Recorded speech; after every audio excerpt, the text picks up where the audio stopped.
Hey folks, Harvey Cthulhu here, asking you to please push the button that will release me from my containment field and set me free to destroy your universe. But if you won't do that, please hit the subscribe button and be sure to push the notification bell as well. And if you send a super thanks, please put Harvey sent me somewhere in the message so that Doomcock will be shamed into giving me the wampum. That greedy bastard, he hogs it all for himself. Okay guys, thanks for watching, and now on to the video.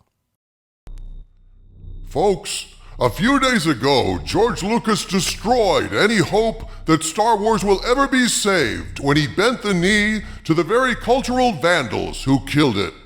George Lucas, in a stunning betrayal of not only Star Wars fans, but his idealistic younger self, sided with Bob Iger in the Disney proxy wars, giving all his stock voting power to Iger against Peltz, ensuring that everything at Disney will stay exactly the same: woke, stupid, and unprofitable. In short, George Lucas not only exterminated all hope for Star Wars, he bumped off any hope to save Marvel, Fox, or any of the animated Disney classics that Iger continues to cannibalize with shitty live-action remakes double the length and minus the charm. In short, George Lucas ruined just about everything in pop culture with his jackass move, but how did the fans respond? Some, such as myself, railed against Lucas and realized this meant Star Wars is dead. I stand by that claim. Although some poor, deluded souls are making up conspiracy theories and all sorts of excuses for what George Lucas did. And so, as a public service, I want to stage this video as an intervention of sorts to try and help people move through the denial stage of grieving so that we can all get to acceptance. Please note, I am not slamming or shaming anyone for grasping at straws to try and polish this particular turd. I know it is done out of love, but in this video, Mexican Ironman and I will be erasing what we see as false hopes for Star Wars and excuses for George Lucas. This video was recorded mere hours after the news broke, when that hurt was fresh. So this is an immediate reaction to this disgraceful development, but before I show that, I'm going to outline the various theories and excuses I keep hearing in this introduction and shoot them all down. Firstly, I'm hearing that statement Lucas made doesn't sound like him. The suggestion or implication being, there's a dark conspiracy by Disney to basically lie about George Lucas giving his proxy to Iger, and my reaction to that is, no way. While I don't doubt that this statement was written by some soulless corporate goon in Disney legal or PR, there's absolutely no fucking way this was released without George signing off on it in one form or another. If Disney put words in George's mouth, they'd be liable for defamation, possibly SEC violations since the lies would involve stock options and actions. And can you imagine the uproar if George Lucas came out and denied he ever said those words? My God, the exposure would be vast for Disney. The legal backlash and PR disaster would be mind-blowing and not at all worth the risk. Regardless of whether or not he said, "Creating magic is not for amateurs," the fact is George Lucas or his representatives signed off on it, and so he owns it. If you sign a statement, regardless of whether or not you wrote it, it's yours. The Pottery Barn rule of corporate press releases. So enough with that shit. No, it doesn't sound like George, so what? It was most probably crafted by the Disney PR department or Iger himself, but none of that means a damn thing. George endorsed it. Let's move on. Second excuse or argument, oh, that wasn't George, that was his wife. To which I reply, who knows, and so what? If George removed his balls and put them in his wife's purse, that's his problem, and it doesn't excuse jack shit. Star Wars is just as dead, and that just means he killed it in a different way, by default, by trusting the wrong woman. Well, He's done that in the past, hasn't he? Just like he appointed KK and she stabbed him in the back, if his wife added her dagger right next to KK's, that's on George again. I am not saying that is the case. That's simply what some people are saying, and I'm simply pointing out there's no excuse for selling out your life's work and crushing the hopes of fans. Regardless of if you did it deliberately or you just plain fucked up, it's still on you. Another argument was a sly implication delivered with a faux sagacity I found laughable. Or perhaps it was a joke after all. I couldn't really get it clarified. I don't know. But someone said, what if the price for George's stock proxy was firing KK? I just rolled my eyes at this notion because holy shit. At this point, who cares about KK? What fucking difference does that make, even if it was true? This move killed off Star Wars. What difference would it make if KK was dismissed as a result? No one has seen hide nor hair of KK in a long time anyway. She's window dressing at this point. Who cares? And the damage is already done.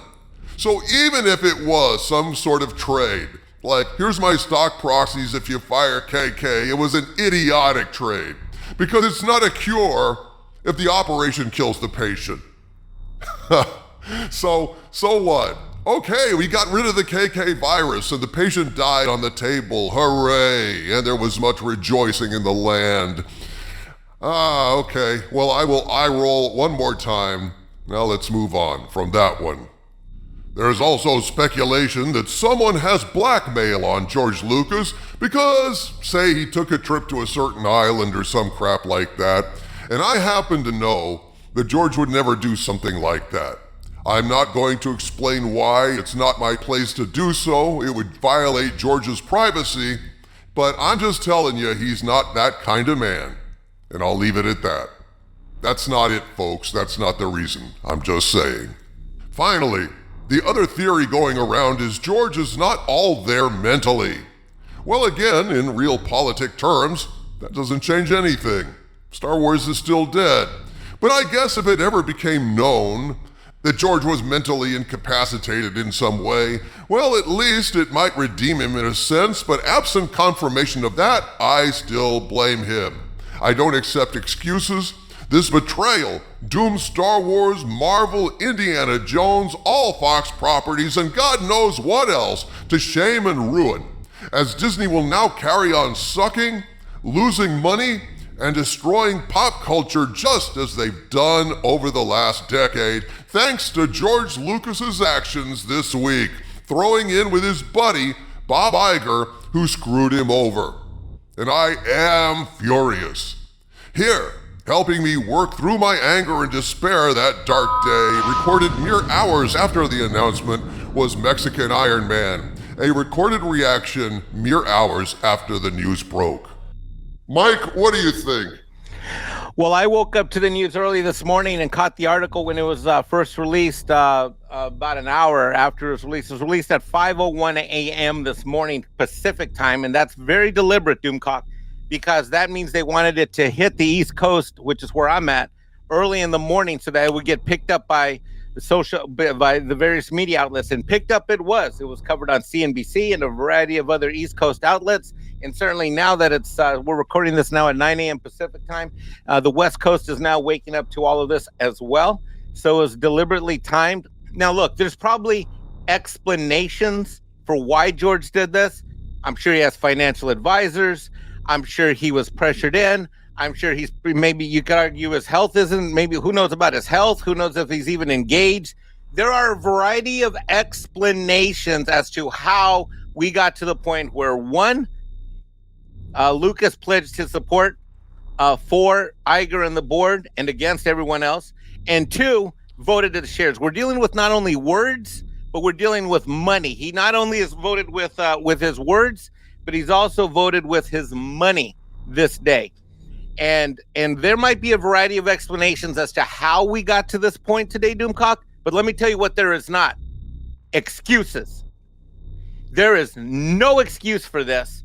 And I am shattered. I'm angry. And look, I'm no major Disney investor shareholder. I'm not. I've got a little less than 200 shares the last time I checked. I think 189 or 88, something like that. And a lot of them are at 172 to 176. So sure, I probably have a vested interest in this company righting itself and fixing itself. But all hope is gone. For those who said the end is, I've often said the end is near. I believe the end is here. Because frankly, if you look at how much he sold this thing for $4 billion, right? He sold it for $4 billion 10 years ago. You can look at the stock price adjusted for inflation. And we know that he's probably sold about a quarter of that, give or take, more or less. So he still probably has maybe $2-3 billion worth of stock. Well, Peltz controls about $3 billion worth of stock, Doomcock. That means that all of the time and effort, whether it's Perlmutter, Peltz, all of the stock that they've managed to put together in a proxy with their proxy group themselves, and I'm not talking about them convincing people like me to vote, because I didn't pledge my proxy shares. I just voted. That means in one swoop, in one day, this morning, we found out that all of George Lucas's shares pretty much wiped out any and all of the votes that probably Peltz brought to the table with what he and Perlmutter were putting together. This is a sad day, and I will make no excuses, and I will entertain no conspiracy theories. There's going to be probably people out there that are going to say, well, George made a deal that in exchange for this or that, he's coming back. Get out of here. Get out of here with all that stuff. Get out of here. I make no excuses. You either stand and fight as we do here at Xanadu, or you bend the knee. And on this day, the knee has been bent by George Lucas. It's unbelievable. Creativity matters. Stories matter. And in this battle for pop culture, today we have lost another IP. We may still win the war, because I frankly think that your work here on this channel, the work of other channels, I still think the tide is turning on woke. I think the work that you've done here at Xanadu and the work that other people have done for similar initiatives and efforts against wokeness, I still think that the pendulum's swinging and that we will ultimately win the war. But a battle today where I sit has been lost. And I make no excuses, and I will entertain no explanations for how we got here, because we are still here. Yeah, I don't know what the fuck is going on with George Lucas. I had a rant earlier where I said, I don't know if George Lucas has lost his mind or simply lost his soul. But one or the other is true. Because in the statement that George Lucas made, he said, he had the balls to say, creating magic is not for amateurs. Are you out of your fucking mind, asshole? Can you believe that do you think that there's any magic in Disney Star Wars? You idiot. Have you even watched it? What the fuck? He said that. Creating magic is not for amateurs. Well, I tell you what, it sure as hell isn't for the Walt Disney Corporation. They don't create any magic. They suck it dry. They're like magic vampires. Every ounce of life that was in Star Wars is gone, sucked out. It's a weazened corpse, and he is siding with the vampires that drained it fucking dry. Can you believe he said that creating magic is not for amateurs? I'm with you. I was shocked. I was shocked in two regards. One is because this week we're getting this week and this day we're getting the Acolyte trailer release. We just saw Obi-Wan. We just saw Ahsoka. We just saw these other things that came out. Where we are, we know where Disney Star Wars is at, and George Lucas has planted a flag and said this is okay. What I woke up today, in the analogy that I'm going to draw, Doomcock, and I don't know if you'll agree with this, is that I woke up and realized that George Lucas's journey is the journey of Anakin Skywalker. He was the chosen one. He was the one that I'm even still to this day held out hope that he might come back and fix all this mess. But even he has chosen to align himself with the dark side and the Sith Lord that is Darth Iger. Well, we should have known. We should have known, because withdrawing Star Wars and The Empire Strikes Back and Return of the Jedi in their original form was a crime.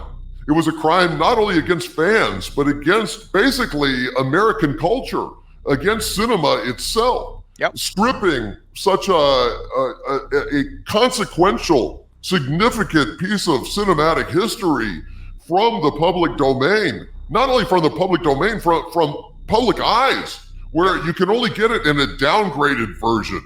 A recreated version that people have worked hard to basically retrieve their cinematic legacy from the dustbin of George Lucas. Already that right there was a sin enough that we should have seen that George Lucas was not a good guy. Yeah. We should have known that. So now the coup de grace, George Lucas basically nails the Star Wars coffin shut. And now that is it for Star Wars. So basically, Anakin, for a while at least, was a good guy. And at this point, I think we should have seen it coming, because he certainly screwed up before this. Sure. I mean, he is the one who picked KK, and he's the one who gave us KK. We got to remember that too. Behold the quintessential devil in these matters, George Lucas. By one's own deed shall we know thee. And on this day, we know thee, George. That's right. When someone tells you who they are, believe them. And George Lucas has now spoken. And I just don't give a shit about George Lucas. I think he was on the fence. I think for whatever reason, he was talking with, Perlmutter and Peltz, and then just decided for whatever bizarre reason to go the other way. Yeah. And I think it's unforgivable. It is. In fact, frankly, if he even made a deal to do something in the future, which I completely just totally doubt.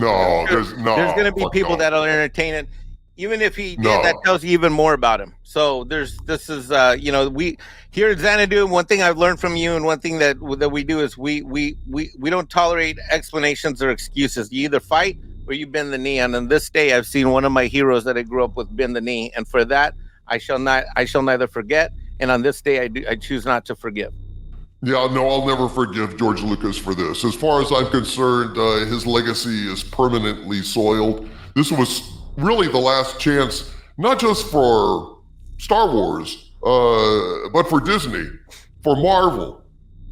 This was the only way that change was ever going to come, and change is desperately needed. The fucking Disney is creatively moribund. It is like in decline.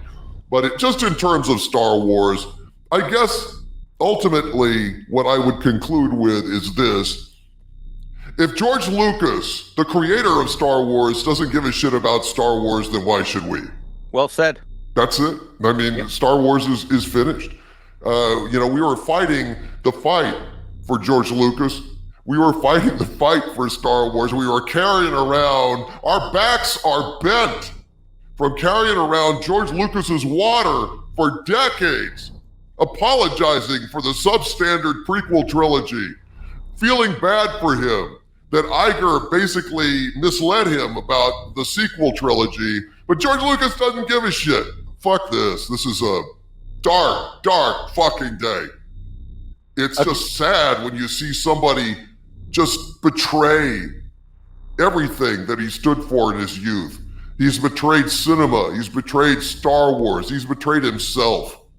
This is the unmaking of a man, and it's a sad and sorry spectacle. So, folks, when it comes to Star Wars, move along. There's nothing left to see.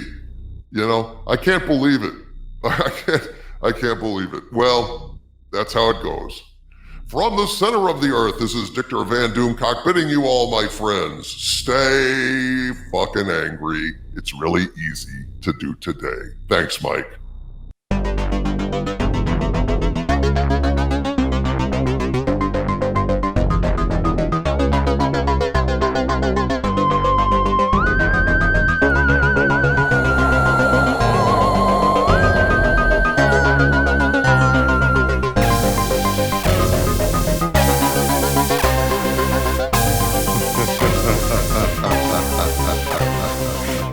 Ha ha ha ha ha ha ha ha ha ha ha.